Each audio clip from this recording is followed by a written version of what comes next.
Es Carolina Sierra. El día de hoy les voy a hablar acerca de la sentencia SP-073 del 2023, en donde la Sala de Casación Penal de la Corte Suprema de Justicia se pronuncia acerca de uno de los cargos aceptados en la demanda de casación penal interpuesta por el defensor del acusado autor penal de algunos delitos que vamos a analizar a continuación.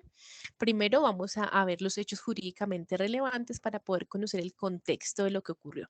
Y es que luego del fallecimiento del causante de algunos bienes, los demandantes identifican y advierten una serie de irregularidades relacionadas con los bienes del mismo.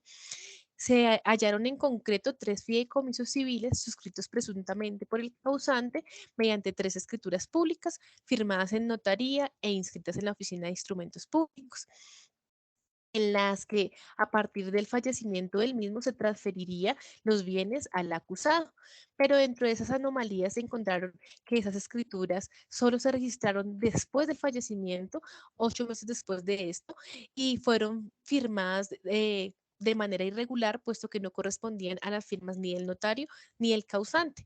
Además, también se dieron cuenta que se habían sido estas escrituras sustituidas y que él había además hecho la venta de los inmuebles, de algunos de los inmuebles que fueron transferidos a él de manera irregular. Para poder comprender un poco lo que pasó, pues vamos a hablar que se realizó precisamente la audiencia preliminar el 22 de marzo del 2014, en donde se legalizó la captura, la fiscalía realizó la imputación y todo el tema procesal en donde se imputa los delitos de concierto para delinquir en concurso heterogéneo con delitos de fraude procesal, de falsedad material de documento público, de falsedad de documento privado, de destrucción, supresión u ocultamiento de documento público y estafa agravada.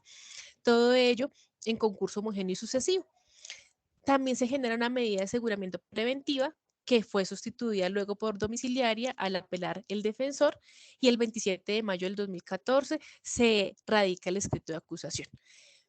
Sin embargo, el 26 de septiembre del 2016 se le da libertad por vencimiento de términos al acusado. Vamos a hablar un poco de lo que pasó en la primera instancia para poder entender cuál fue esta decisión que fue apelada. Entonces, en primera instancia, el 22 de septiembre del 2014 inicia la audiencia de formulación de cargos, se agota el 21 de agosto del 2015, luego el 31 de mayo del 2016 y el 29 de marzo del 2017 se hace la audiencia preparatoria. Tuve un juicio oral luego de 12 sesiones que van del 6 de septiembre del 2017 al 4 de junio del 2019. Y es allí donde se dicta el fallo condenatorio por los delitos que les mencioné, con declaratoria de prescripción de la acción penal en relación con el delito de falsedad material en documento público. Sin embargo, es hasta el 15 de noviembre del 2019 cuando la sentencia se emite y en donde se condena lo siguiente, que podemos ver en la diapositiva. Primera instancia condena 198 meses de prisión a 90 meses de inhabilitación para el ejercicio de derechos y funciones públicas, con accesoria por igual número de la privativa de la libertad, es decir, 198 meses, y una multa de 700 salarios mínimos legales mensuales. Aquí el ATCO niega la suspensión condicional que tenía la ejecución de la pena y la prisión domiciliaria que estaba, y se ordena cancelar todas las anotaciones de los folios de las matrículas inmobiliarias. Esto fue lo que pasó en la primera instancia. Entonces, esta sentencia fue apelada y en trámite de decisión de la segunda instancia, el tribunal, el 13 de marzo del 2020, el ATCO lo que hace es modificar las penas porque realmente identifica que hay un error en la decisión del juez de primera instancia, y lo que hace es una reducción de la siguiente manera: deja a 180 meses la prisión, a 180 meses también la inhabilitación para el ejercicio de los derechos y funciones públicas, pero lo pasa como principal, no accesoria, y aclaró el numeral 4 de la sentencia de primera instancia para corregir un folio de matrícula inmobiliaria que se debía cancelar, adicionando otros dos que también debían cancelarse. La multa lo dejó igual, confirmando lo demás. Ahora sí vamos a pasar a las categorías dogmáticas. Y esto es muy importante porque aquí vamos a ver cómo la Corte, a partir de estas categorías dogmáticas, toma su decisión y genera un fallo. En primer lugar, ellos hablan de la estructura típica de la conducta. Entonces, ¿qué quiere decir esto? Que es la categoría dogmática de tipicidad. Aquí ellos lo que hacen es un análisis de los elementos que integran el tipo penal. ¿Cuál? El de fraude procesal. y ellos advierten que es allí donde se comete el error. Entonces, al hacer una revisión de la estructura normativista, que es algo muy importante porque aquí vamos a ver los autores que tienen que ver en esta sentencia, por ejemplo, Kelsen, quien es quien idea todo el tema pues normativo, Jacobs y Roxin desde su función como desde el funcionalismo, ese esquema funcionalista, Jacobs a través de la defensa de la normatividad que debe prevalecer, que debe regir, y Roxin a través de esos criterios de normatividad más basados a la Constitución, a la protección de los principios constitucionales, también pues tienen que ver dentro de esta estructura normativista que analiza la Corte. Aquí vemos también a Alexis, Robin Alexis habla del criterio proporcionalidad y está muy conectado porque habla aquí de la necesidad y la razonabilidad y de la producción de penas arbitrarias, que es lo que nos está generando esa mala interpretación de los elementos que integran el tipo penal. Y esto lo evidenciamos en el artículo 3. Aquí, pues, en el tema constitucional vemos que hay una protección a la dignidad humana y que realmente fue vulnerada porque no se generó esa dosificación punitiva de la manera correcta.